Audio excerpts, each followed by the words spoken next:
রিজার্ভে যেতে হবে দিদি।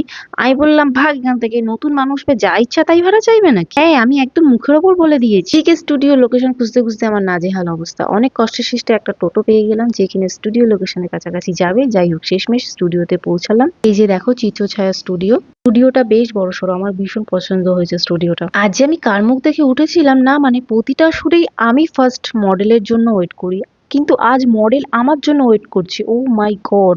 এইরকম জানলে আমি তো 2 ঘন্টা লেটে আসতাম। দেখো, আজকে আমি মডেলের সাথে কোনো কথা বলিনি। আমার যে কাজ আছে সেটা আমি তাড়াতাড়ি শুরু করেছি, কিন্তু আজকে মডেল আমাকে ভীষণ ভীষণ হাসাচ্ছিল। ও এত গল্প করছিল আমার সাথে, আমার আরো দেরি হয়ে যাচ্ছিল। আমি চাই একদম গল্প করবে না, আমার দেরি হয়ে যাবে আজকে, যেহেতু আমার দুটো শুট আছে। সাথে সাথে একদম মেকআপ শুরু করে দিয়েছি। মডেল একদম লেন্স টেন্স করে রেডি হয়ে গেছিল, আমি মেকআপে মাঝে মাঝে ক্রিম ক্রিম করছিলাম। সবসময় তো ব্রাইডাল আর রিসেপশন একটা লুক করি, আজ ভাবলাম একটু অন্যরকম লুক ক্রিয়েট করি। সামনেই তো জন্মাষ্টমী আসছে, আর রাধা লুক করলে কেমন হয়। আর মডেলও বললো আমার রাধা লুক করার ভীষণ ইচ্ছা, তো চলো আজকে রাধা লুকই করে নিই। তাড়াতাড়ি আমি ওর মেকআপটা করে নিয়েছি, কলকাতাও